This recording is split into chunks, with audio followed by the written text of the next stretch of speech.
Welcome to turning a moment into a movement.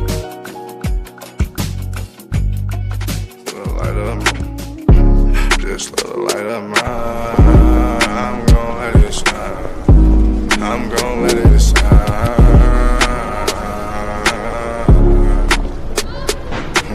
This little light of mine, this little light of mine, I'm gon' let it shine.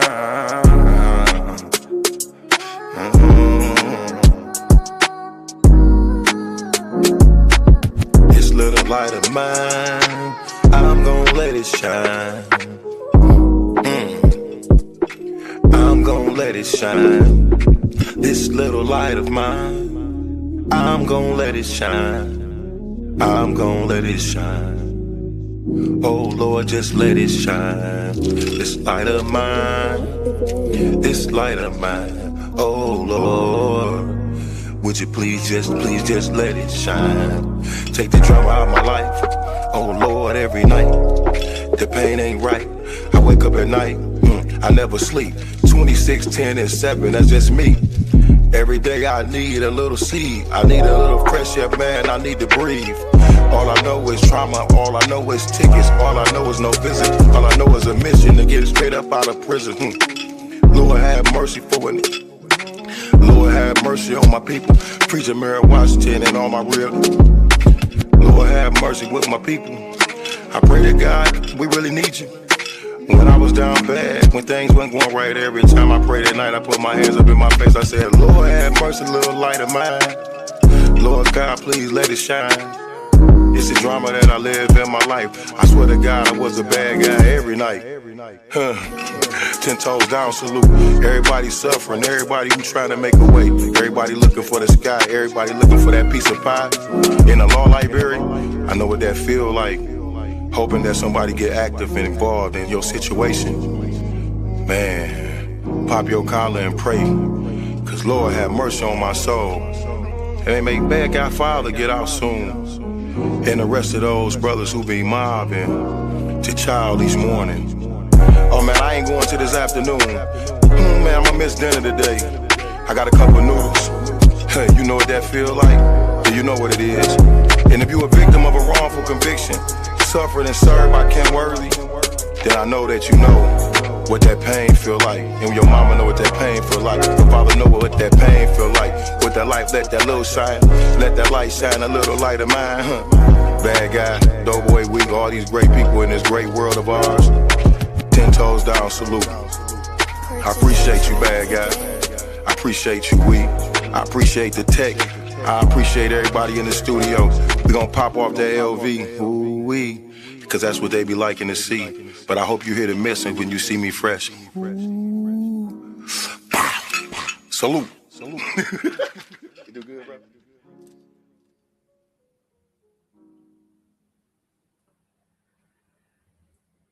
Greetings, everyone. Thank you for joining us this evening on Turning a Moment into a Movement. And I am your host, J Love. This evening, on Turning a Moment into a Movement, we will continue our powerful accountability and action series, a critical conversation about transformation, wrongful convictions, prison reform, and what happens when people refuse to let their past define their futures. Joining us this evening is nationally recognized advocate Danny Dandridge, whose story of surviving 19 years in prison, turning pain into purpose, is inspiring change across the country.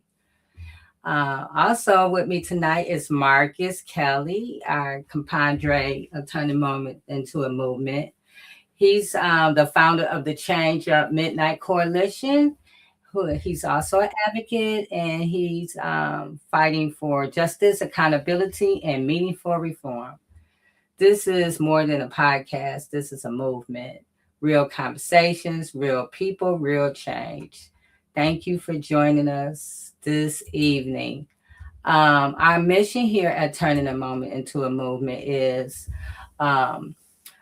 Turning a Moment into a Movement was inspired by the wrongful conviction of Gerard Haycraft, my son, and was built from the urgent need to create a safe, empowering space for all who have been harmed by injustice. Our mission is to shine a light on wrongful convictions, over sentencing, and neglect of those who are mentally ill, medically frail within the criminal legal system. We are committed to uplifting voices, sharing truths, and advocating for those too often silenced. Through education, community organizing, and courageous storytelling, we work to disrupt the systems, policies, and patterns that fuel the injustice system, transforming awareness into collective actions and turning every moment into a movement for real change. And that's why we're here every Saturday now. Um, so I'm going to bring on Marcus. Hey, Marcus. Hey, what up, though? How you doing? I'm good. How are you? I'm fine. I'm fine. Over my family house right now, enjoying the family. Okay. So, Marcus, you haven't been here in a minute. So, catch us up. What's been going on? Yeah, I've been working on a documentary called "No Exception to the Promise," and it just kind of highlights the inhumane treatment of those of us that are incarcerated. Mhm. We utilize Sister Soldier Crystal Clark's case as the lack of medical treatment and care.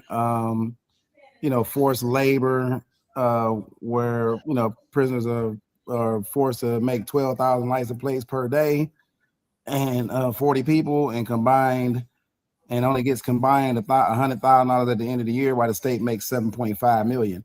So we're just talking about just highlighting the forced labor because of the involuntary servitude, and slavery being in our Constitution. So yeah, I've just really been working on that film and just kind of taking a deep dive and being careful that I can add every issue that's in there so that people are educated and understand that there's no such thing as rehabilitation if somebody has been habilitated in the first place. Yes. And so you brought up Crystal, and I was sad to report that another woman died inside Huron Valley. Yes. And this is the young lady, Karira. I'm not pronouncing her name. Howard. Kay. Um, Crystal called me. I think was Thursday morning, and she was just crying and upset about this. But horrific, preventable death. And I just want to, take a moment to acknowledge her family. We talked to her mother and her family the other day, and it's just horrific what's going on in Huron Valley. Um, we were already upset about Crystal newest pictures. This is Crystal now, you guys.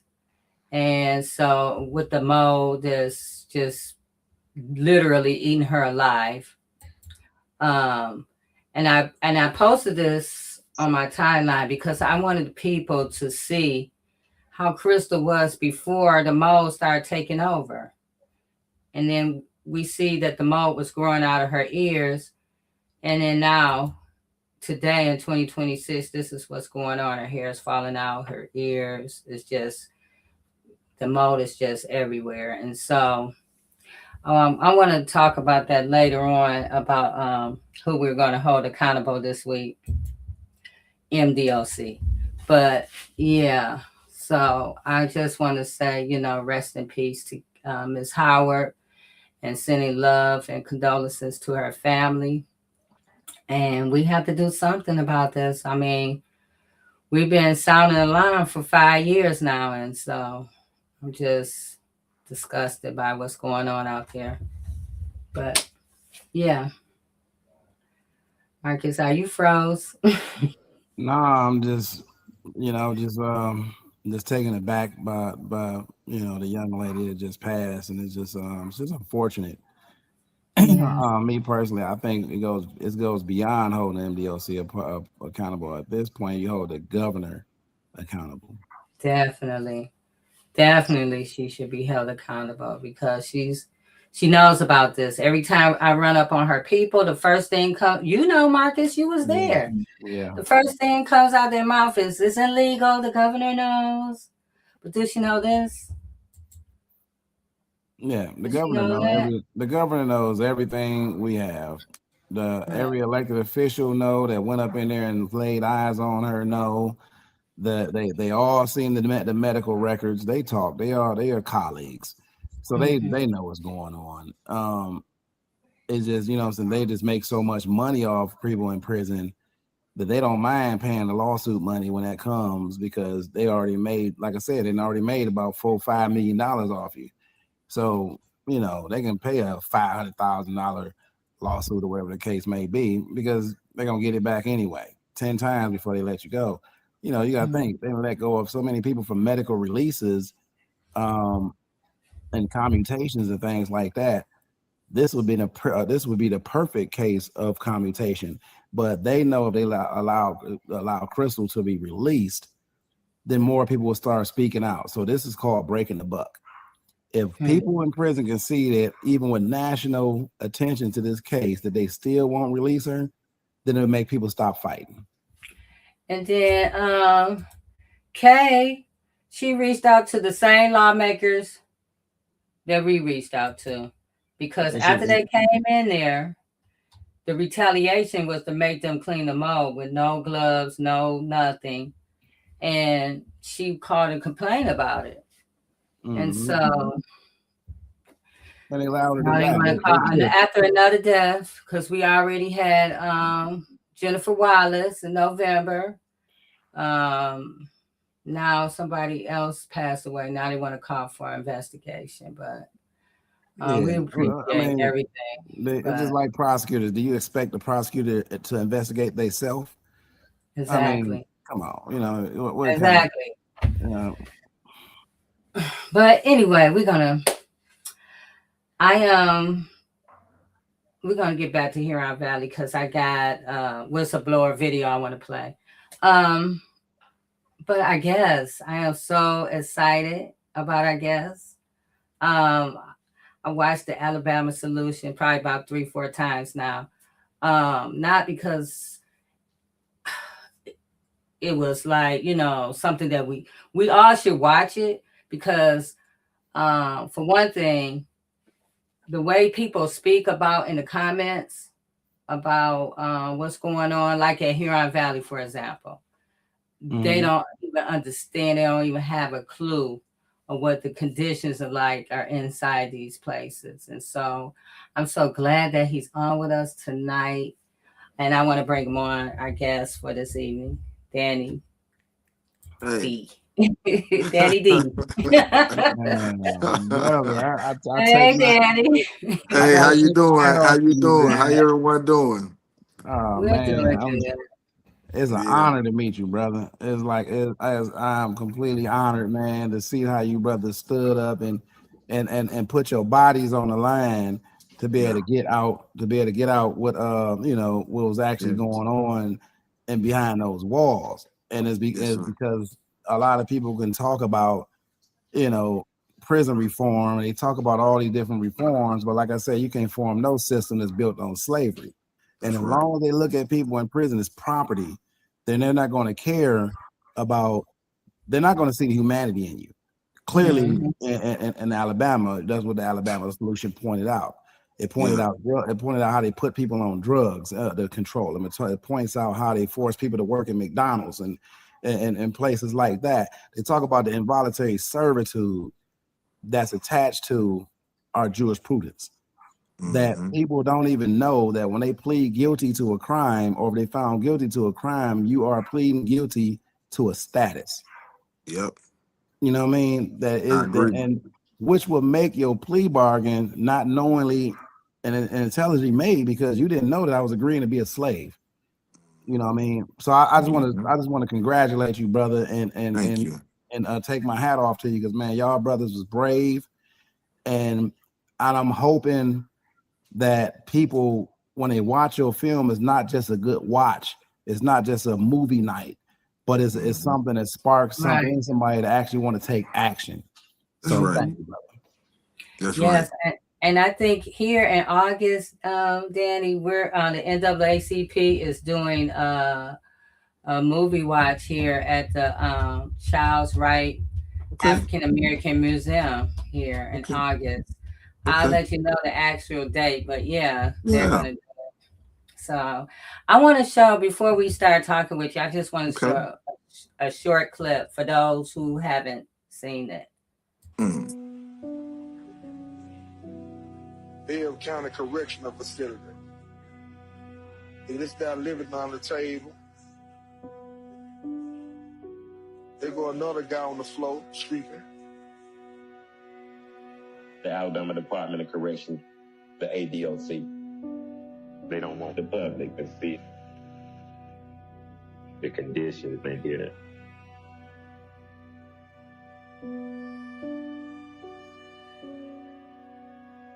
They don't want you to see the slave labor that's going on inside.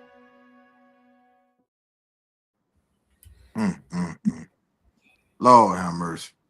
That video, that first video you just showed, it was about 12 o'clock at night, and I was sitting on my bed, and I looked around, and I just was so fed up with the the the way we was living, how inhumane the conditions was, how people ain't got no mattress, living on the floor. When they get money every day for every inmate that's incarcerated. I got up. It was a guy over here washing clothes in a mop bucket. I said, cover your face up. It was another guy who I said, y'all stand over here, because I had the influence in the dorm. So I was the dorm rep. So, you know, which they might call it a shot call or whatever, but it was for the way I operate, it was for what's right, you know. And I told him, I said, man, I'm finna film everything. And this was the beginning of the documentary. And I just went to filming. You know, I got my phone, video. I went to video on the guy washing clothes in a mop bucket, because we can't send them to the laundry. They come back more dirtier than they are. Then I went to showing all the black mold on the wall. And I've been complaining about the toilets for about a month and a half, 2 months. They won't even, you see is poop in the toilet, in the toilets. It's 300 some people in the dorm. We got 2 toilets to use. All the rest of them stopped up, messed up with poop and everything, you know, in the toilet. They won't even come fix them. Man, I just went off, man. When I tell you, I was so tired, I was ready to fight. I ready to do whatever for justice. And the ones that were scared, I told y'all, man, listen, y'all just need to get up out of here, because everybody that's in this dorm right here, we finna fight, man.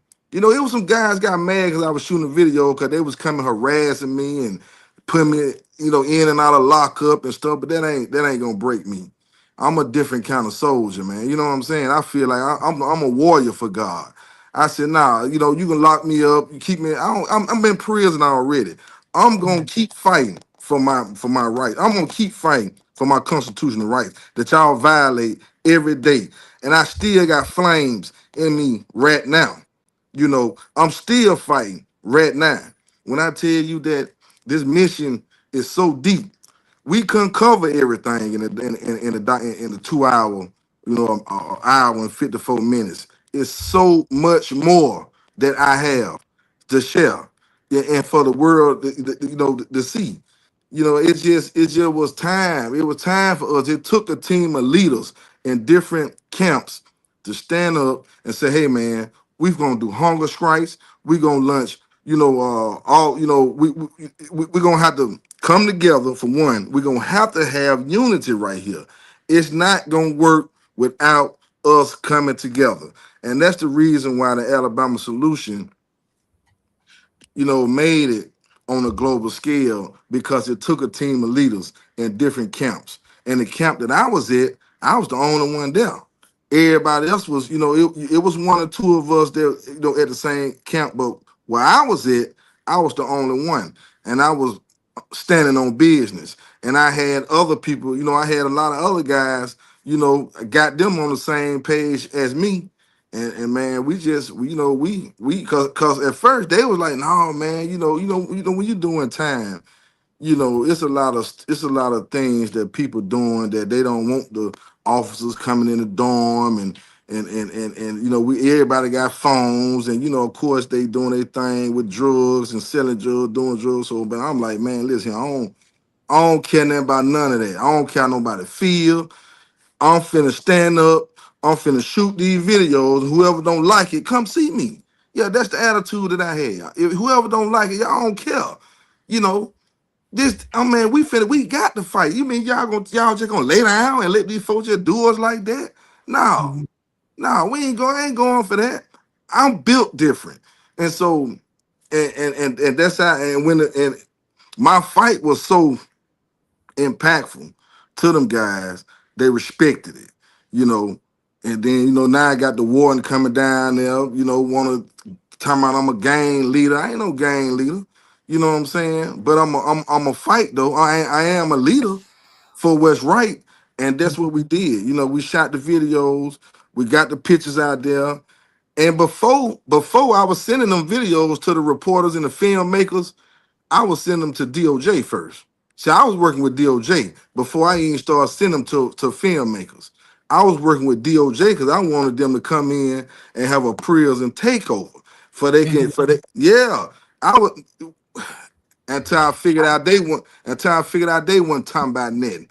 And I'm talking about Department of Justice. Cause they Mhm. got enough, huh? Hmm? No, go ahead. I was just saying, Yeah, they got enough. They got enough evidence to come in and take over Alabama Department of Correction. They got a lot from me, and they got a lot from the rest of my brothers that was sending them stuff too. So I was working with DOJ first. When I seen they weren't gonna do nothing, that's when I went to just sending them out, sending them to filmmakers, reporters. Man, y'all get this out. We need the world to see this right here. We need the world to see this. We got to get some kind of help. You know what I'm saying? And that's how the documentary came about. I risked my life, I risked my freedom, my parole. I never made parole behind it. I never made parole. That's ain't how I got out. Every time I went up, and I was smart enough to get out of there with all the foolishness. Because when I changed my life, and accepted Jesus Christ as my Lord and Savior, I got back from a lot of stuff. But I'm still gonna fight though. But right, far as all the breaking the rules and all that stuff, I got back from a lot of stuff that I was doing, because I was one of the ones running around, kept catch, running around the camps, catching stabbing cases and stuff like that. I think I got like 4 of them, you know what I'm saying? But you know, like I said, when I changed my life, it just everything it changed. Everything changed. It's like my whole the time, like the way I was doing time, it just God just he came into my life and he started using me, and he knew that I had the courage and I had the heart for people because I really care for people. You know what I'm saying? So, yeah, yeah. So he guided me. He guided me through, and I ended up coming home, which was a blessing. Which was I'm very grateful. To have my freedom back, and that's why the same energy I had in there, I use it out here. You yeah, know, yeah, yeah. yeah. So for those who are listening, because people see the documentary and they kind of pigeonhole a person from what they see. Could you tell us, and people who are listening or who may watch later and after, and later on, who are you beyond the documentary? Well, Danny, uh, prison advocate, community advocate. Since I've been home, right at 3 years, um, I became a community practitioner. That I took a class at Miles College, and I'm a business owner. Uh, Me and my wife, we got a transportation company, Brilliant Sparkle. Plus, I started my own nonprofit, which based on youth development. So we have programs set up in schools and stuff like that. Well, we ran a program through a high school, which it was successful, and then now we finna move it. We moving it somewhere else.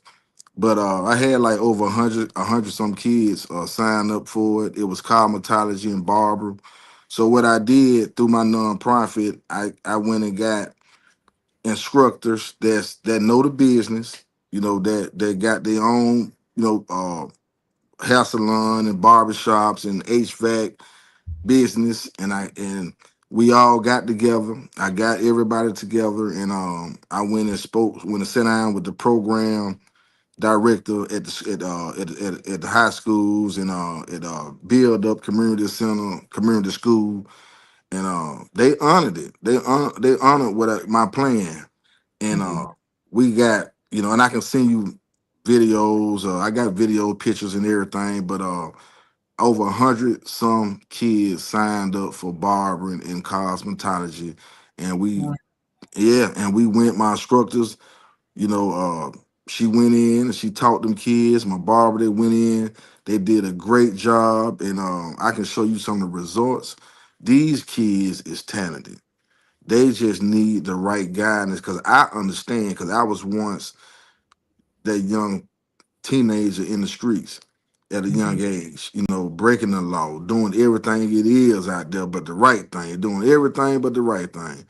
And so my passion is to try to help as many men as I can not go through what I went through. So I said, I said, okay, they took trades out of high school. Mhm. Because when I was in high school, we had trades. And Right. so now, when I come home in 2023, I'm analyzing everything, the situations, because I'm here to fight. I'm here for the people. I'm here to fight. You know what I'm saying? Every day. And so I look, I said, okay. So I got with some of the program directors, and I said, okay, we're gonna put the trades back in the school. We're gonna put them. I got the instructors. It'll be through my nonprofit, the Fisherman Project, and the fisherman is biblical. Because if you teach a man how to fish, he have a Yes. skill set, to take care of himself and his family, for a Right. lifetime. So we got up in the schools. We got up in Carver, and we launched the program. It worked. Now we moving it to somewhere else. I graduated my HVAC class probably about 2 months, about a month and a half ago at Build Up Community School. They graduated. You know what I'm saying? Them guys there was in their 20s. So they all got they certifications. I can send you the pictures of the graduation and everything, and this through my nonprofit. These trades ain't through no high school. Well, I put the trades in the high school, but what I'm saying is this ain't happened through no college or no community college or nothing like that. This year was a group of good-hearted people that got together, and we launched the got these people, got the teens and these young guys, and we made sure that they got trades where they can Yeah. go and get, jobs making 30, starting off 30, $40 an hour.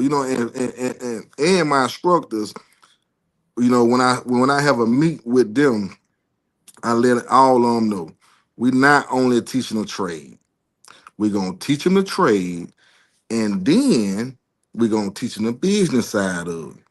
Because we got to produce entrepreneurs. So Right. if you get in this trade and you young, because let me go back. When I first got into the school, they only wanted to do 11th grade and 12th grade. I said, nah, I want all of them. I'm talking to the principal, I'm talking to the program directors, the teachers, the counselors. I said, nah, I want ninth through 12th. And I said, all of y'all, just imagine a ninth grader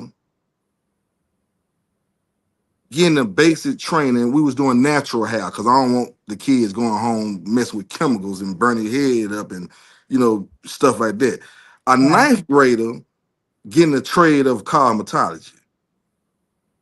A ninth grader. So that's 14 years old.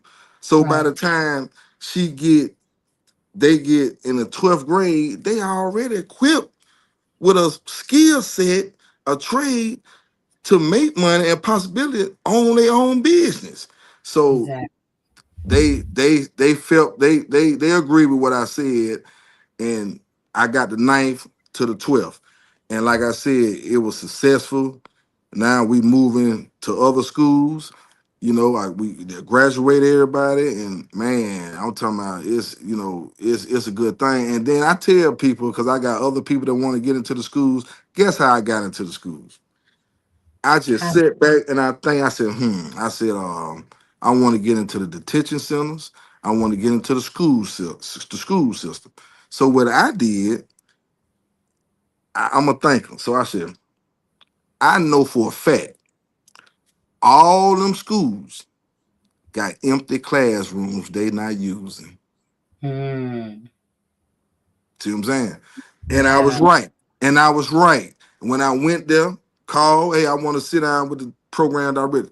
Hey, you got any classrooms you not using? He was like, yeah, man, we got 4, 5 of them. Let's put them to youth. And I volunteered to do this. This volunteer, everything, all my programs that I put together is it's coming from the heart. Yeah. It's coming from the heart. You know, we went in and we taught them kids. Not only that, I did the mentorship part because I'm a VPP, a violence prevention professional, certified. So I got that certification since I've been home also Mm-hmm. through a nonprofit that I work for, OAA, Offender Alumni Association. So all this was accomplished within 2 years. I've been home 3 now, but in 2 years, from serving 19 years of my life, I came home and I told God, let's go. I'm ready. Yeah, Yeah. I'm ready. Yeah. Now, yeah. Amazing. And Amazing. thank you. Thank you. And so, that's what I'm doing. I'm standing on it. It's Yeah. basically I'm basically walking in my purpose, and I Yeah. understand that. I recognize it and I understand it. And so, Right. yeah. And so now I'm finna launch a Birmingham leadership violence intervention program now. You Mm-hmm. know, yeah, and I want the youth in this class as well as the older, people too. You know, Yeah. but youth development is very important to me because of everything. I didn't have no childhood. Everything I seen growing up was street, negative. You know, my life is when I tell you, man, God is so good. When I was 9 years old, I'm gonna go back a little bit. When I was 9 years old, I got hit by a car. I was stuck up under the car Oh my God. from an intoxicated person. He was drunk, drugged me all the way around the corner. And he heard something up under the car. And this real life. And this gonna be when I do the documentary of my life, all this would be in there. I was hit by a car at 9 years old, stuck up under the car, and the car drugged me all the way around the corner. And the guy, what my parents told me, when he found out, when he heard something up under the car, he stopped and he looked up on the car, and I'm up under there. And he just dropped to his knees. He didn't run. He just dropped to his knees, and that's how it happened. So when I woke up in the hospital, both of my collarbones broke, my leg was broke, my arm, everything broke. So when I got you know healed and everything, and I'm able to move around again, and I turned 10, 11 years old, my brothers and uncles, I'm the youngest out my brothers and sisters. I'm the youngest. Okay. So my brothers and cousins, they used to keep me with them. And my brother's the oldest. So they used to keep me with them to protect me. But they doing everything wrong. Well, they put they putting dudes in trunks. in the trunk. They pistol whipping, dude. They selling drugs. They doing everything it is to do, and I'm right there. I'm right there because they want to keep me with them to protect me because of what just happened. But everything I'm getting exposed to was was illegal. It was illegal. So growing up, so growing up, that's all I seen. That's all I seen. So I was always different. I was always ahead of my time. you know, uh, and so it just, but I always had a heart though. Even when I was in my foolishness, I always had a heart for people. When I was in the streets, I used to help people. Hey man, here goes some money to pay your bills. Hey man, let me take you over here, man, and get you something to eat. I was one of them type of dudes that dudes wanted to deal with me. That's why I got a lot of respect now. They see how, but I was violent. I was a violent person. That's why I'm a 10-time felon. Three of them attempted murders. That was my charge. Three of them was, and the rest was all kind of more other stuff. I'm a 10-time felon, and so but it's just now that what God have done for me and what I've been through, I had to go through the fire. Because when I first went to prison at the age of 22 years old, and I caught that case when I was 18 though, you know, and I went to prison. I realize now he always had his hands on me, and I always had favor.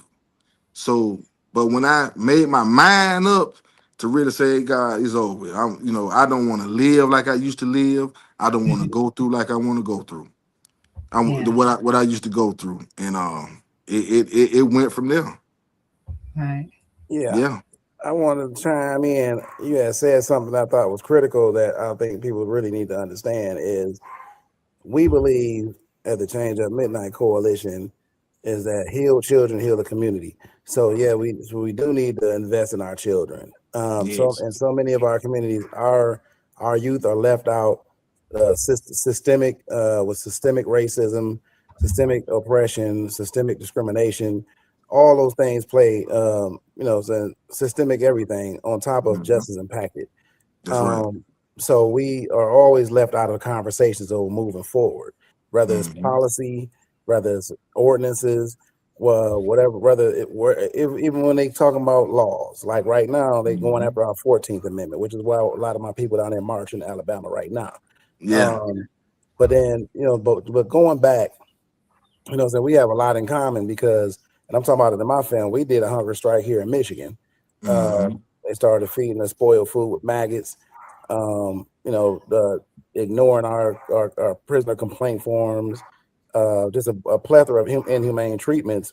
hmm And one of our things that we asked for was to get rid of Airmark. So now Michigan is the first state, the only state that don't have Airmark. Airmark is in every other state but Michigan. We got rid of Airmark. We advocated for job training. We advocated for college education, things like that, and got most of the majority of what we got. Yeah. I ended up filing a civil rights complaint against the Department of Corrections. They settled in my favor. So we did make a lot of changes when it came to that, but it's still so far to go. hmm Um, One thing that I want to point out is, you know, like how we addressing ourselves now. They use the words felon, criminal, and stuff like that as a replacement for jigaboo or nigga. So you hmm know what I'm saying. So it's up to us to talk. When we address the public about ourselves, introducing the humanity in us. So yeah, Okay. you may have made 10 mistakes, Yeah. but that don't make you a 10-time felon. I mean, you just made 10 mistakes, and Yes, sir. and I understand. um, Mhm. so and I want to go back to the impact of your film Okay. because a lot of people don't understand, which our sister soldier Crystal Clark and the fallen soldiers here in Michigan and all around the country who are dying in prison for raising their rights. People need to understand the correlation, the connection between chattel slavery, and some people say some people try to differentiate it by saying yesterday was chattel, today is modern. hmm I'm saying it's still the same, chattel, hmm because even today they call you property of the state. And if hmm I'm property, then you are free to do what you will with your property. Mm-hmm. and that is how they operate when we talk about our elected officials who they buy, because a lot of our elected officials is is invested in prison stock. You know what I'm saying? Like right now in the United States, they kick out $11 billion in goods from free prison labor. You know what I mean? In my state, in Michigan, is 40 prisoners do they kick out 12,000 license plates every year, every day. And so, and I forgot how much that is by the end of the year. However, the state makes $7.5 million off of off of those license plates, but pays out a collective of $100,000 a year. That's a 500 to 1 ratio. You know what I'm saying? That is called forced labor. And when we silent about that, then they can create their own narrative and say, hey, they're lining up, they want these jobs. You know what I'm saying? Not realizing that if you don't take that job, especially here in Michigan, I'm pretty sure yours is the same, but if you don't work, you might not go home. You lose your privileges. You can't go home. That's not somebody saying I want the job. That's coercion. That's involuntary servitude. And so really it's about narratives. They tell people the narrative right now are immigrants are taking your jobs, when in fact prison is taking the jobs. Yep. And so I look to our labor unions to stand with us, because I'm like, if you talking about you working and you fighting for the rights of workers, then you should fight for the rights of all workers. But they don't see us as human. You know what I'm saying? So we are always left out of anything moving forward. That's right. And that's why it's important that when we represent ourselves in these communities and in these meetings, is how we address ourselves. Because if you call yourself a felon, they're gonna look at you as a felon. You know what I mean? No matter how much of the fire you went through, no matter how much you do, the word felony, the word criminal still has that historic meaning of nigga, jigaboo, discrimination against housing, education, jobs, things like that. Because as you well know, Dred Scott is still law. You know what I'm saying? Nobody challenges the Dred Scott ruling that says that Black people are 3/5 of a person. Now, prison doesn't look at Black people in general by itself. It looks at poor people. You know what I'm saying? So now and poor people, no matter what race you are, if you poor, we're going to criminalize you.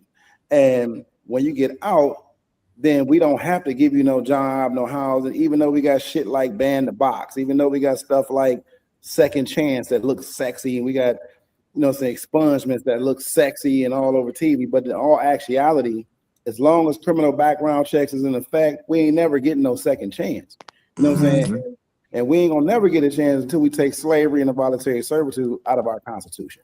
That's right. I want to I agree. I want to play this video that kind of tie into what you was just talking about, Marcus. They don't want you to see the slave labor that's going on inside. It doesn't matter if the job is dangerous. It doesn't matter if you're sick. You can be written a disciplinary for refusing to work and placed in solitary confinement. And it's not just prison jobs. A lot of prisoners are being leased out to corporations or to do state work.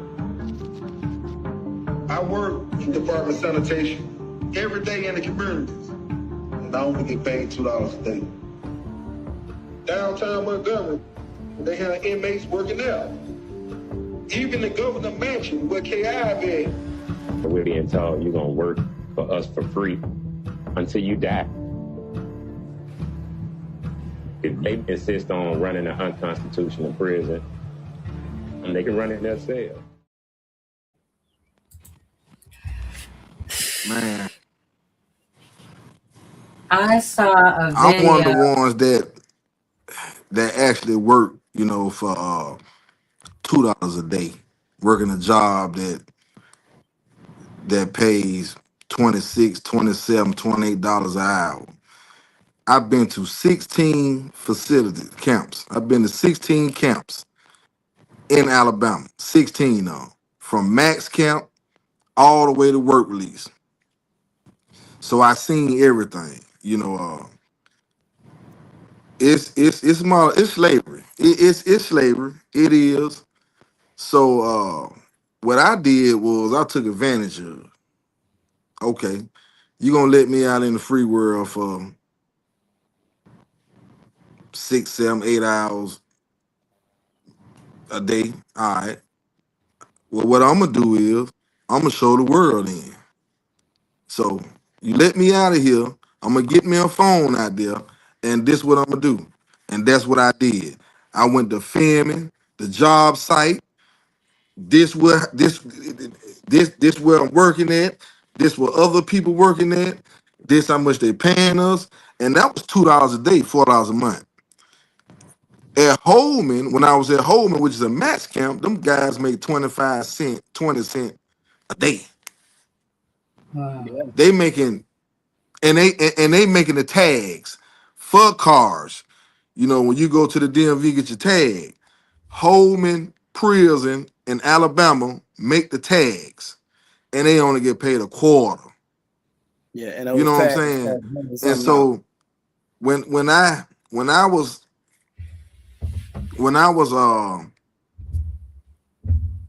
shooting them videos and showing, you know what I'm saying, how we was working and the work that we was doing, man, listen, it was so many times that, man, I could have just I wasn't gonna do it wrong, but I have thought about it, because the time that I did and the way that I was getting treated, which I was fighting back though, but I'm like, man, y'all let me out of here, man, and man, I could just really just and they was running, left and right, they was running, but I didn't do it because I just knew God had something else for me to do, But we got if we can stop the money. And that's what we was doing. That's what we were trying to do when we did the hunger strikes and the strikes and stuff we was doing. We were trying to stop the people from working. The guys was working, man, and let's stop these people from producing, from making this money. Cause we stop the money, then we can see a change. We can see some kind of justice. You know, Right.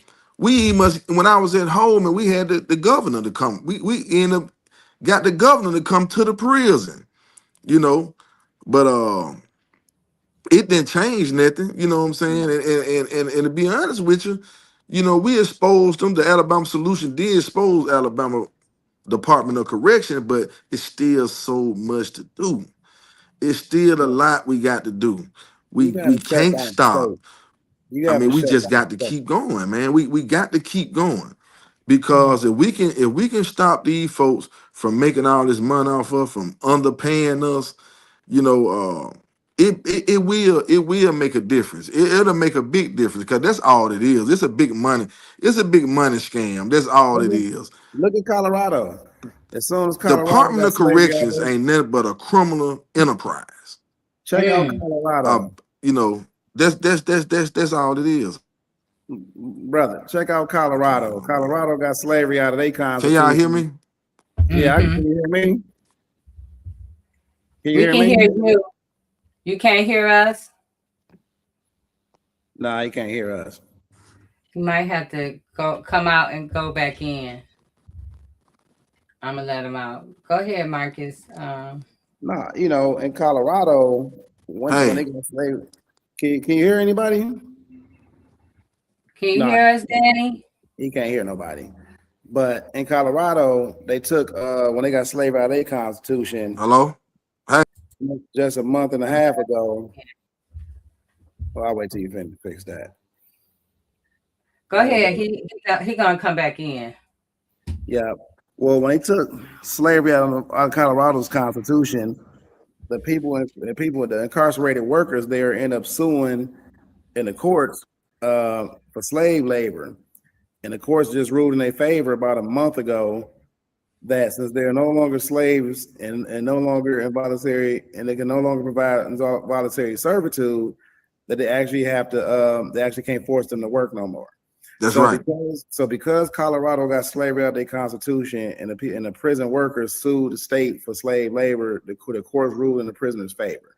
So now what that does is it opens the door now for prisoner workers to be able to unionize and to get paid at least minimum wage.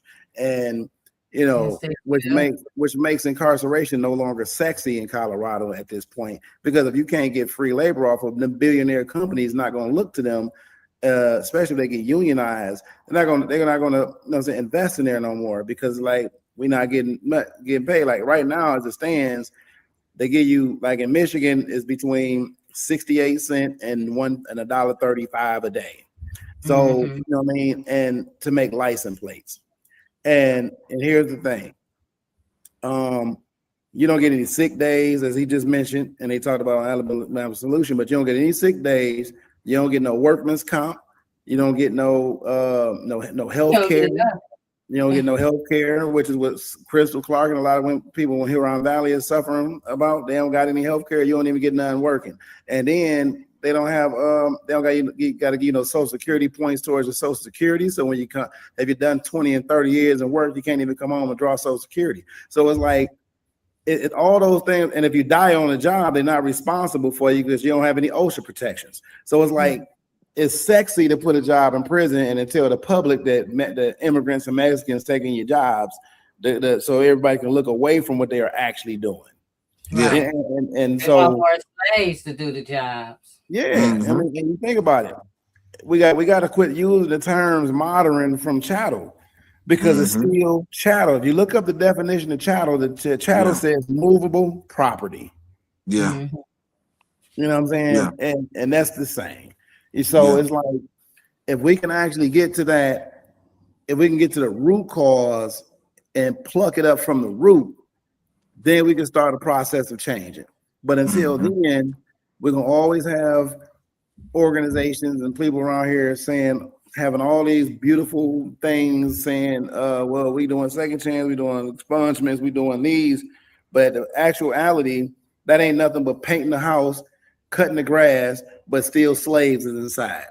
That's sort right. Sort of like in Huron Valley, when elected officials get ready to come here, they paint over the mold, they paint over that, you know what I'm saying? So it can look pretty, but people are still dying. So it's like, you know what I mean? Once we can come together as a collective and come together for a same common cause, then we'll be strong. You know what I'm saying? Right now, we're not building power, we're not organizing. And that's why, the problem.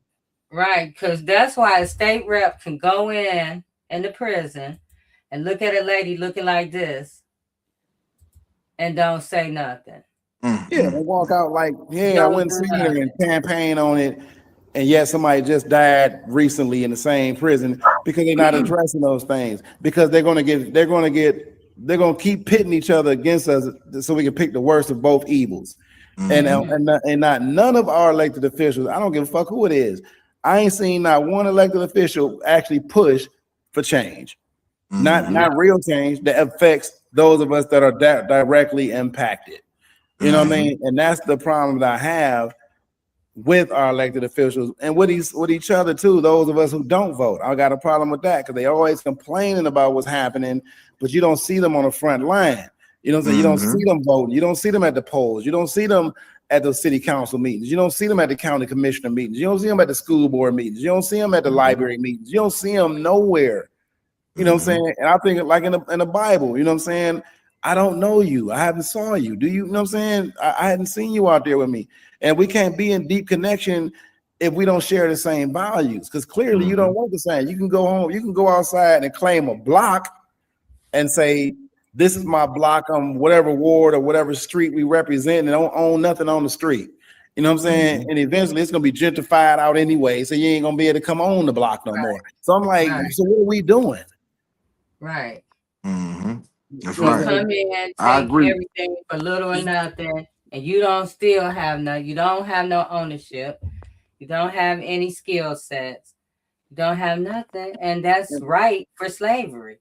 It's very well. Because if you starve a community, they become a slave to whoever feed them. So the best thing we can do is teach people how to fish for themselves, which is what the brother was just saying. And that is the biggest impact. And a lot of people talk about Section 8, but then nobody mentions Section 3.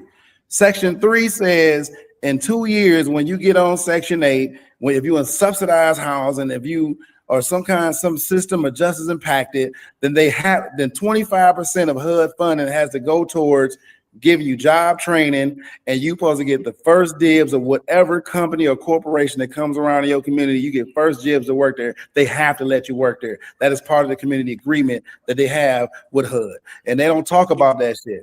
You know what I'm saying? Nobody talks about Section 3. Section 3 was passed in 1965. Golly.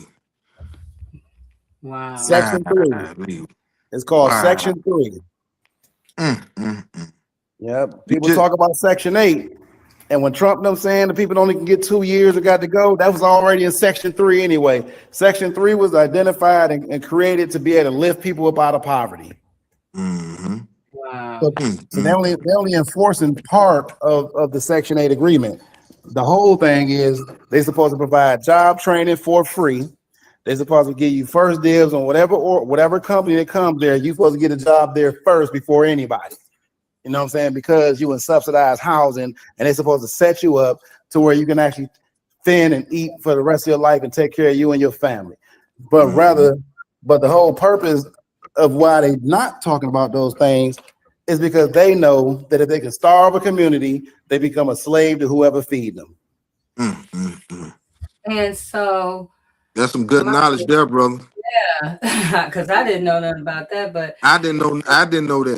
I didn't know nothing about Section 3. That's some good knowledge there, brother. And I'm sure gonna research it, and I'm sure gonna share that information. Man, look, I'm gonna be out there to visit with you, brother. We can definitely bounce back, because I'm trying to do the same thing in my community right now. Yeah, and we definitely need to talk after this interview, and because I got some stuff I want to talk to you about. With your documentary also, and I'm also doing another documentary myself, and so so Georgia contact me, the families, a few families, and they wanted me to come, help them, fight with them, and help get their voice out there. So I'm building another project, so I definitely need to talk to you. Definitely. And I'm here, y'all. And I'm here, y'all. I'm here. I'm about to hop off camera because I got to, I got to do my little 1-2 step with my cigarette. Okay, Marcus. Okay. Come back here. We're working on a documentary as well with the ladies. We started talking about Crystal and her journey. So Crystal was already, she's highly allergic to mold. And so she was already talking about everything on prison radio. She was a contributor, and she would come on. She would talk about the conditions. She would talk about the women. She would always, talk about everything that was going on in there. And so from that, when we got on it, talking, advocating, women started just coming from everywhere, talking about their experience inside that prison. The only female prison in Michigan. They can't send them anywhere. Like the men, they probably, I don't know how many facilities they have, but the women only have one. So, and all of them are in this place, and it's molded. And even like the video, when I was looking at the how it was raining in there, and I was thinking about how the women were talking about when it rains inside the facility, and the mold was on the ceiling like shag carpet. And so, and that it would rain, the mold would drip on them when they were taking showers. This is like not one lady, but a lot of women were talking about this. And meanwhile, the MDOC covers it up, or say that's not true. Or when people come in there, they start having the women paint all over the place. And so change is necessary. That's right. In all these systems, because they're all corrupt. It's all about the money. MDOC gets like $2.1 billion a year, unrestricted funds with no oversight. So where are you spending all this money? They pocketing it. Man, it's a big money scheme. That's all it is. I got so much evidence of ADOC proof that it ain't nothing but a big criminal enterprise. I mean, I got the evidence. You know, that KI, the governor, from the top all the way down to the bottom. You know, and we've been. I spoke about this. You know, last week. That's from these people is doing so much. When I tell you, from money laundering, extortion, harvesting organs, all kind of stuff is going on here in Oh, wow. Alabama. And not just in Alabama, because this a national fight. But Right. right here, the information that I got it. I got it. They kid. So I had a guy to call me. His father was like 84 years old, incarcerated here in Alabama. Got real sick. They sent him to Brookwood Hospital. Then they sent him to UAB. He died at UAB. His son got power of attorney over him. They stopped letting the son come see him. Then the father died. So the son did an autopsy on the body. The state telling the son, well, he property of Alabama Department of Corrections. He our property, like brother was talking about. When the son got the autopsy back, there was no. It was an empty body. It was all the organs gone. That was on the So news. when he called me, you know, because he seen my courage and he seen my fight for the people, my heart. He called me and explained to me his situation. I said, huh? So I went to doing my research. Come to find out, they killed him. Because if you taking the organs, the body got to be alive. You can't Right. take organs from a dead body and then expect to go and sell them and use them in another. No, the blood still got to be pumping. So I told him, man, they killed your daddy.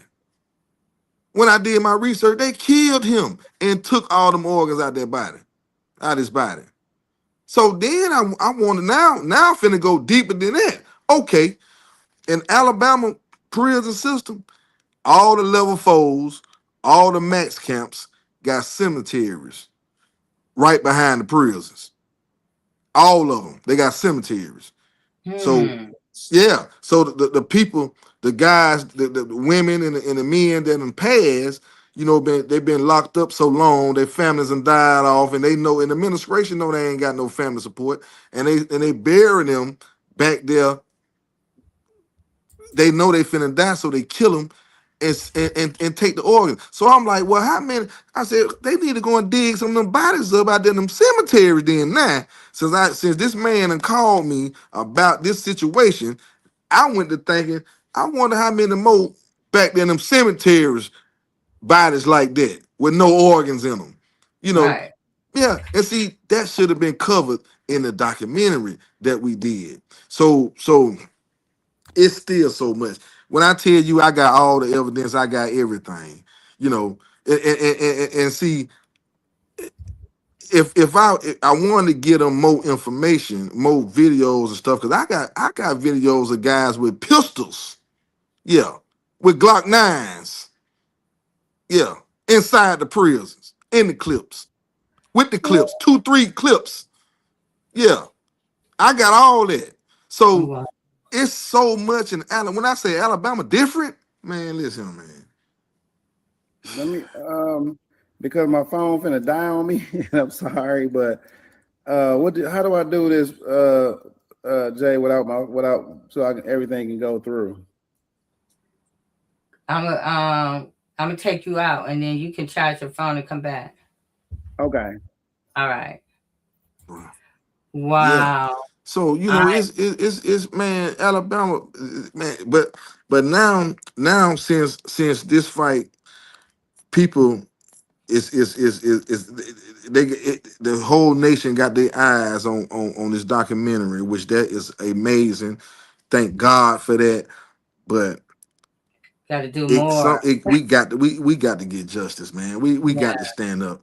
It's a big lawsuit, civil suit that I'm a part of on ADOC, and it's about guys like me that was working and only getting paid $2 a day and stuff like that.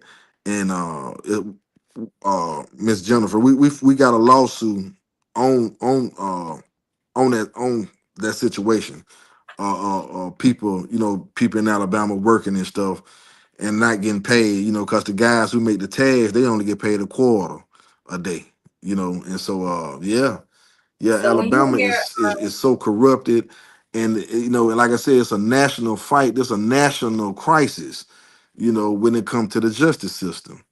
But right, yeah, we just got to keep going, and we can't right. stop. So when you Yeah. hear about people talking about Jim Crow, you can't hear me? Testing, testing, testing. Oh wow. You might have to, I don't know what's going on. I can't hear you. So I might have to click you out and click back in and play this video. So I'm going to do that, you guys. Hold on. All right, I'm back. I'm going to play while they get their phones together. I'm going to play this video of Crystal Clark. And this is, well, it's regarding Crystal Clark, but it's a video of one of the whistleblowers that she sent to us. I want to play that right quick. 8th Wednesday. Today, Crystal Clark was on my call out for labs. It was supposed to just be a CNP, a CBC, and an INR because she has a procedure, a cardiology surgery, coming up later this month on the 24th. I'm not supposed to tell her about that, which I didn't. I don't. I just said it was the basic stuff. And she said, no, I saw him with Dr. Ellison yesterday. He said that he was going to put in the order after I made it adamant about he needs to draw my labs to check for lead and mold and any type of bacteria, fungus. And so I look up the order and my jaw just dropped. I said, they're there. They had been putting off these blood draws for so long. I read about Crystal Clark before I even started working at Huron Valley. And it wasn't, I just read about it, it's all over the internet about how dirty the place was. I started working there in February, and I found out they did go through a lawsuit, but I don't think anything happened with that. I'm not even sure, but even on my first day, they said there's an inmate named Crystal Clark. She's very mean to staff, and she will always have to have an officer with you if you ever have to, be with, draw her blood. Well, after so long, maybe just a few months, I did have to draw her blood, but it didn't say anything about needing an officer. No one, that was just at the first day. It wasn't really, followed up. She saw nurses without officers. I mean, we have an officer in healthcare, so, but yeah, I just thought she'd be, exactly what they said. I thought she'd be mean. I thought she'd, but it wasn't that. And so she was nice to me. I was nice to her, I was professional. And I just kind of said, to myself, I just, I want to be on a fly on the wall and just kind of watch. Just see how is this really what is all over these articles? Is everything that Crystal says true? Well, it's been almost a year now, and I've noticed months ago, I don't even know when the first time I really it hit me, man, They are really, honestly, I think it was June. So I started in February, June. There was like, I had a urine culture for her. And when it came back, like, the results didn't look like normal. They didn't like, I couldn't really even read any results on the order. So I'm like, man, that was the first, like, is this like some like conspiracy, like to like, for whatever reason? Like, why would they be doing this to her? It's not even like, she's not even there for like murder, which I'm pretty sure she's there for like robbery. And like, I think she was just in the car. And like, why are they so out to get her? Why are they covering things up? And so, you know, after that, I'm just like, all right, well, that could be something. Let's just, you know, keep watching and seeing. And then she'd come in and I'd be drawing her blood, but it was for basic things, a CMP and her blood count. Then she's like finally like showed me her ears, and it's like, it was joked about with the staff, like Don Jones, Suzanne Jones is her name. She's the director of nursing. And she'd be like, in a staff meeting, she was like, if I said, Khalife, who's a RN there, on January 6th, or she would just say some random day, could you tell me what the inside of Crystal Clark's ear looked like? Well, I don't think Khalife could, because everyone in the room laughed. And actually, I think he said, ha, no. Like, being serious, like, no, he couldn't. Yeah, but guess what? I could. I think Archer could. They don't have the date memory like I do, or the photographic memory like I do, but I see it, and I've been watching it grow, and it's just like, I like Dr. Ellison, like, as a person. Like, I think he's a good doctor, but why is he doing this? I don't know. I feel like something is like deeper going on, like behind the scenes, and it's like talked about like just amongst them, just upper management. I don't know, but I have been seeing it. Nurses have quit. Crystal have said, yeah, all these people have quit because they see what's happening. Well, I have to take care of my family. I can't just quit because they're just doing whatever to just one person. Who knows who else they're like this with? I mean, I know that there's 2,000 inmates there, and yeah, they don't get the best medical care, but honestly, they do, because just like Kabani said today, Baczynski is getting a shot that costs $150,000 a year for her MS. She's a lifer, and they're slowing down her MS. Well, she couldn't get that if she was outside. Like, so I know they do care, and they are helping people, but why are they doing this to Crystal?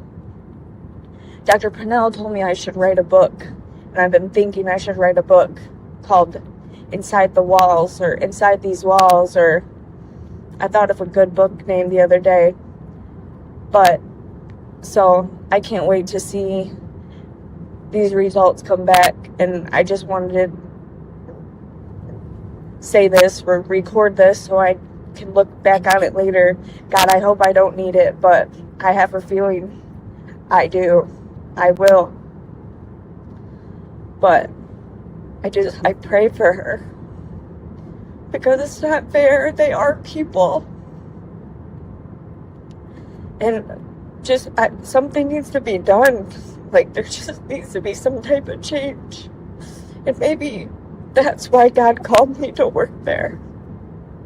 I didn't feel the way I felt about applying there for nothing. I think there's more to come. And even Dr. Purnell told me, this path that you're on, the path that you're feeling, keep following it, because you are there to do something more, and I believe it. So, here's to that. Bye.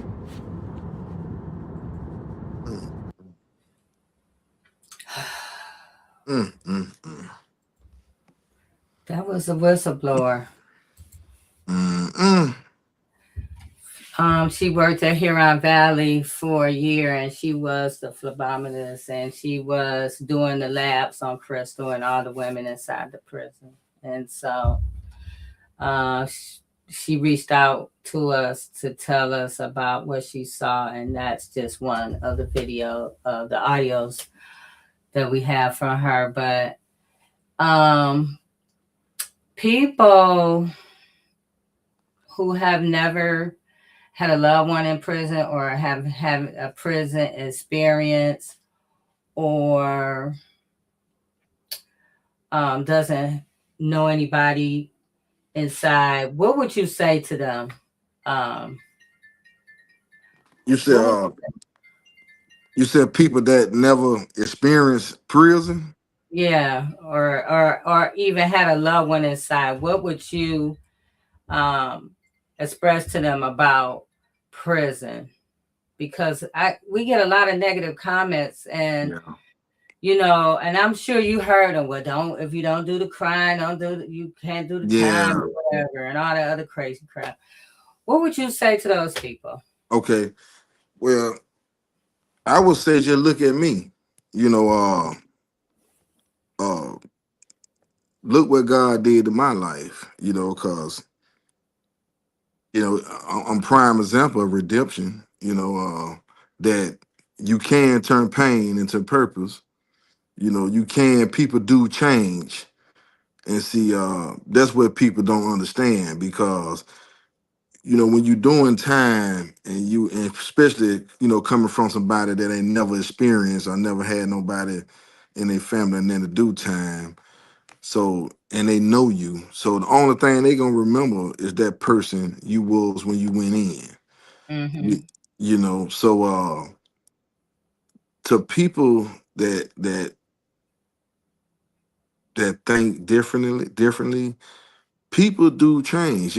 Sometimes people have to. I'm speak for me.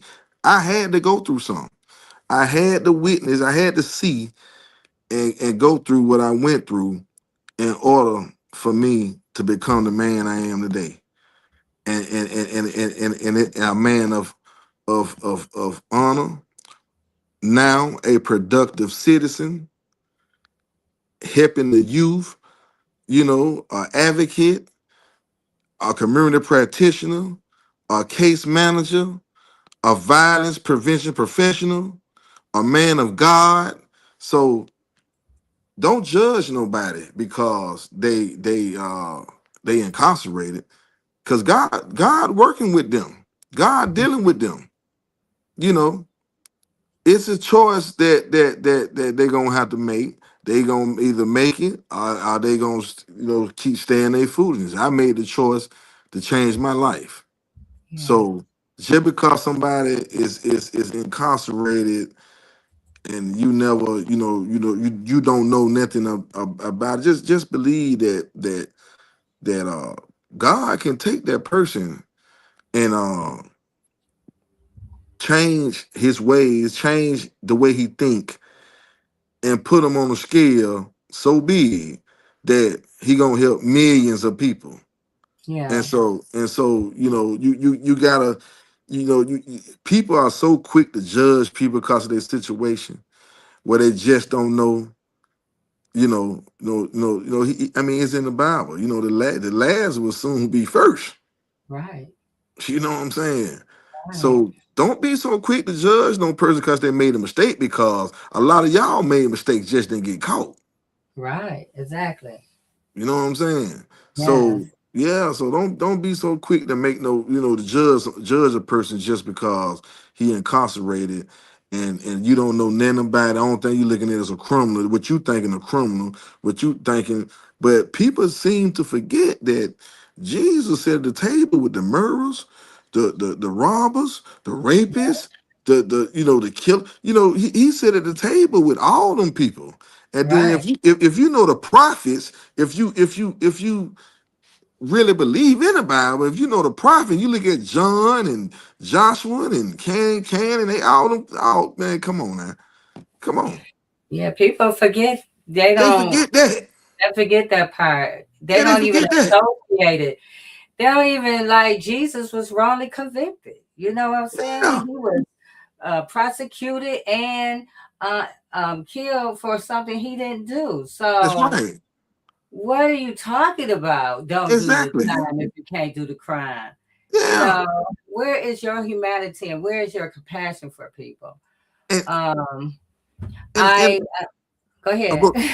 go ahead. I'm sorry. Oh I'm no, sorry. go ahead. You good. Yeah, then another thing, like you just said, just to piggyback on what you said, a lot of people, if for one, a lot of people is illiterate to the law and the injustice system. They don't Hmm. know that the injustice system is set up for us to lose. It's set Yeah, up for us to go to jail for one. You know what I'm yeah, saying? And it's not fair at all. And right. so people is illiterate to that, for one. And people, you got people that getting now don't get me wrong. Now I ain't saying this, trying to justify somebody breaking the law. I'm just saying that they can change and make an impact in your life. They can help you change, you know, Right. because everything that they said that I did it. You know what I'm saying? I'm just Hmm. gonna keep it a book. Everything they said that I did. All 10 feelings, I did it. Hmm. So and look at me. I You was about know, to say, look at you now. yeah, and yeah, look at me. I'm standing next to, and I only been home 3 years.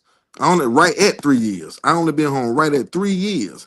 And I got judge's number in my phone. I got city council's number in my phone. And I'm talking about circuit court judges, Hmm. city judges, the chief. I got numbers in my phone. I can call these people anytime I want to, and we gonna talk. And they gonna, and I get advice, and because they see my work and they see my heart, and they see I'm a changed person. Yeah. So you judge a person because they went to prison, because they got locked up, because they was in a fusion. God would take that person like He did me, like He did me, and would change so many people, and would Yeah. help so many people in life. Yes. So. So I wanted to go back because you didn't mention this. You're an author as well. Yeah, So you yeah, got a book. yeah, yeah. It's so much. Lord have mercy. It's so much that I accomplished in such a small, short period of time. Getting released.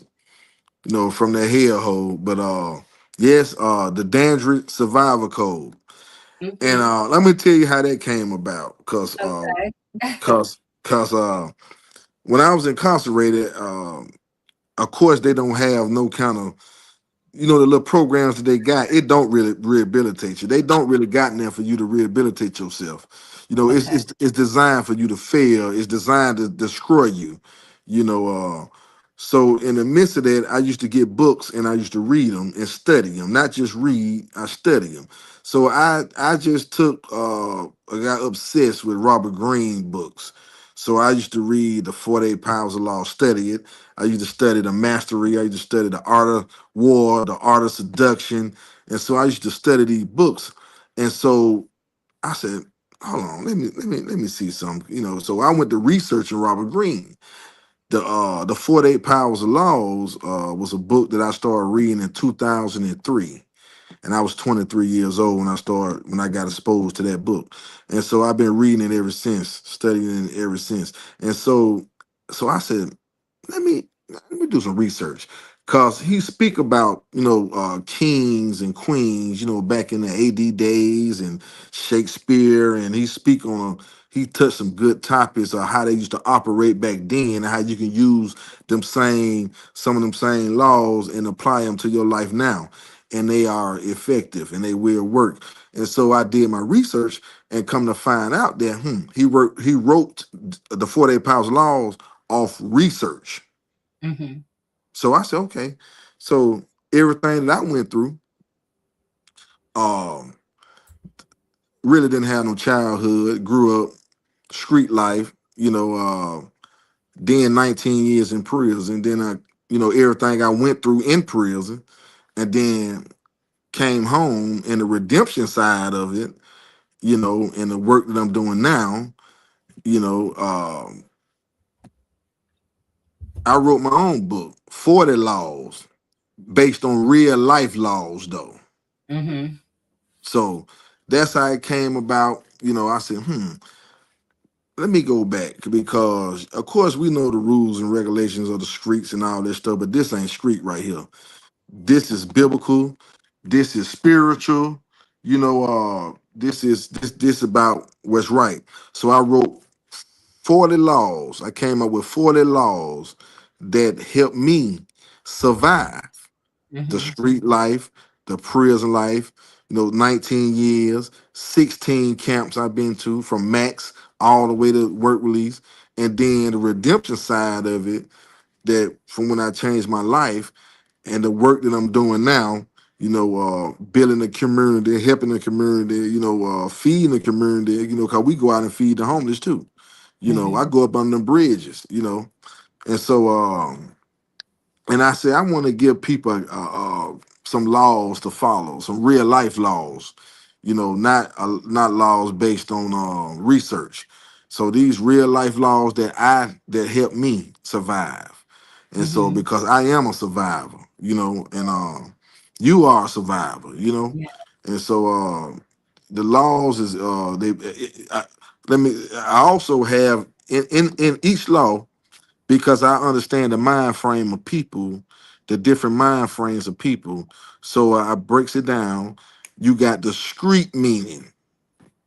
Every law got a street meaning and a spiritual meaning and a motivational message. Oh So wow. because I mean I understand, you got a lot of guys that they only understand and recognize street language, you Right. know. And so by me realizing that and becoming a different person, I put it in my book to where it's a street meaning. Every law got a street meaning of what it mean and a spiritual meaning. And so I created the Dandridge Survival Code. Yeah. It's for the at risk. It's for the signed off. It's a guideline for them to use and go by that will help you. And it's 5 stars on Amazon. The people love it. Go out and get it. You can order it on Amazon. It will be in other stores, real soon. But as of right now, it's on Amazon. It's 5 stars and it's doing good. Please go out. Order the book. I got the audio is $9, and like $9 in the book is $18. So yeah, it's worth it. It's worth it. I get a lot I'm of with you. So calls when you, saying that that they love it, they like the book, and it will help you. I'm gonna grab it. So when you come to the Detroit area in Michigan, you can sign mine. So I'll make sure I pick one up soon so I can read it. So hopefully one day you come here.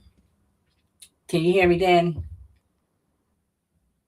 Can you hear me? I don't think Danny can hear me, guys. I think he froze. But yeah, that's Danny's book. Um, so I want you guys to go to Amazon and grab it. And hey, Danny, Hey, did you hear what I said? no, I didn't. I, yeah, you froze, but I was saying that I'm grabbing the book so when you come to Detroit, you can sign mine. Okay, okay. Did you get everything that I said? I heard some of it. I didn't hear Okay, all of it because you have froze. Go ahead. okay. But yeah, but that's how I wrote the book. I just came up with 40 real life laws that helped me, and I also got discrete meaning because I understand how I understand the streets too. So I understand some guys they only understand street language. So Oh I, yeah, I yeah, break every law down where it got a street meaning, a spiritual meaning, and a motivational message. And so yeah. the book is good. I get a lot of calls saying that they love it, and yeah, go out and get it. Go out and get it. Yeah. It will help you. It will help you. Yeah. So we're gonna get ready to get out of here, but is there anything that you would like to leave the listeners? I want you to come back again so we could do a part two whenever you're free. But is there something that you want our listening audience to get that we didn't discuss?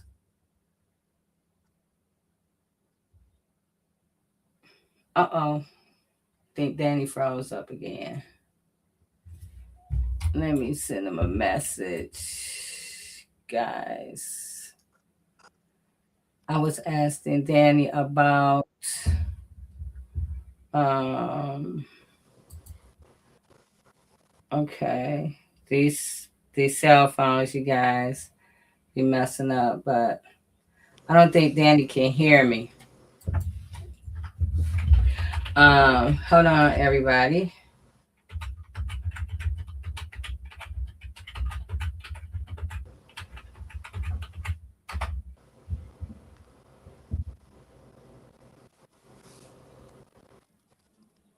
Let's see. Marcus, are you on? Are you live?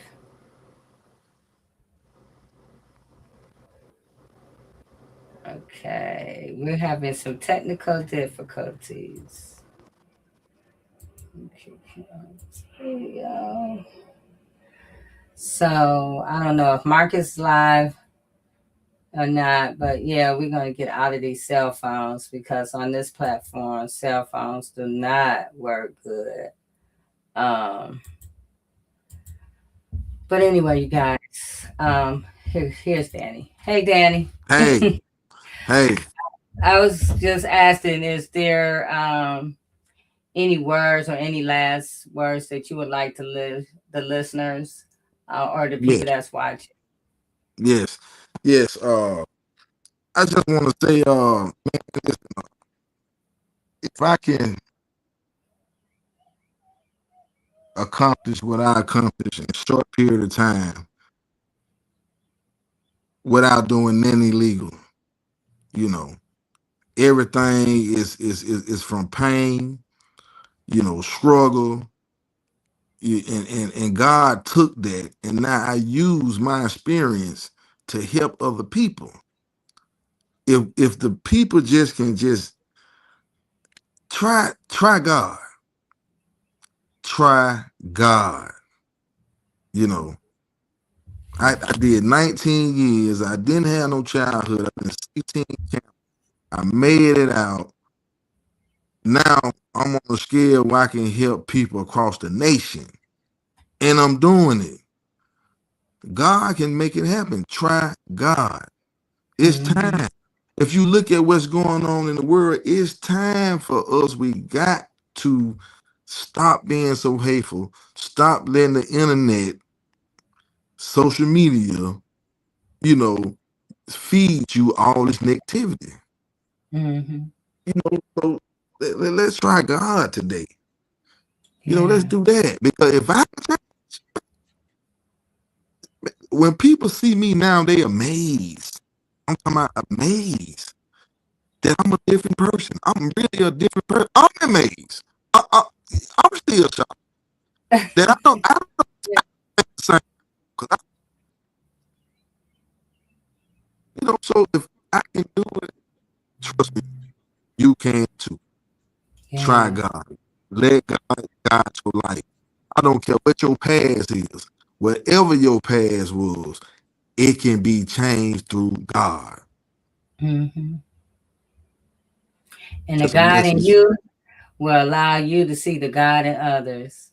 That's And right. so, and when you see in the God in others, you see humanity, you see love, you see peace, you see joy, Right. you see all these things that's different. You're not just looking at the outside of a person, you're looking inside. So Hmm. That's right. thank thank you so much for joining us. I want to keep in touch with You're welcome. you, and I want Yes, you to ma'am. come back again.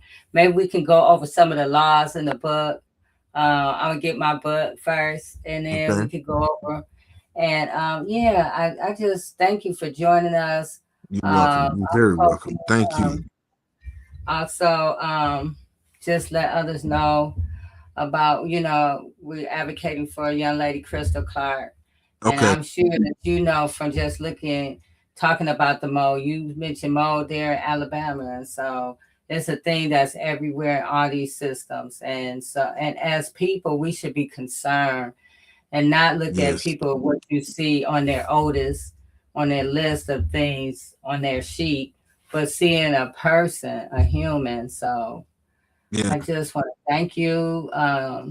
You are Okay. amazing. And the things that you have done in 3 years is amazing. And Thank you. if you could do that in 3 years, we don't have people that's not, they don't have any excuse, There's no excuse. So, There's no yeah, excuse. These days in time, it's time to separate both from men. It's no right. excuse.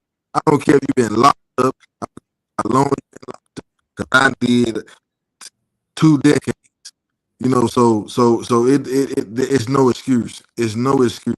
We separate both from men. It's time to stand up. It's time to govern our own neighborhoods. It's time to get these kids, get these teens, the YNs, the labels, y'all, and the people and label them YNs. It's time to get these young people and teach them. We got to teach them. Because the only things they get is connectivity from social media. Mm-hmm. Teach them how to some grand GTA and all this stuff here. It's feeding the brain negative stuff. Right. Yeah. So come on, man. It's time to step up, man. It's time.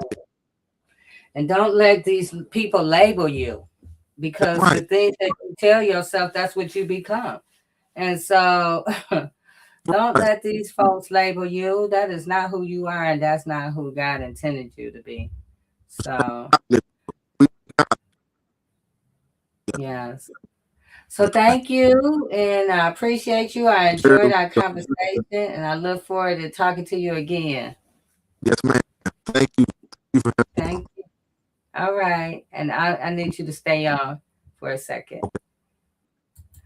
All right, you guys. It was an amazing conversation today with Danny and Marcus. And I thank you guys for joining us.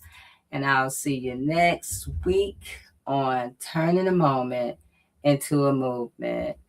And good night, everyone. Just a light of mine. I'm gonna let it shine. I'm gonna let it shine.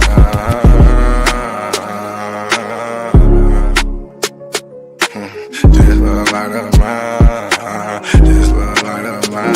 I'm gonna let it shine.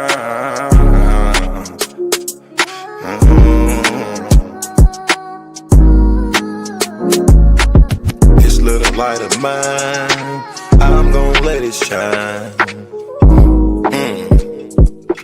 I'm gonna let it shine. This little light of mine, I'm gonna let it shine. I'm gonna let it shine.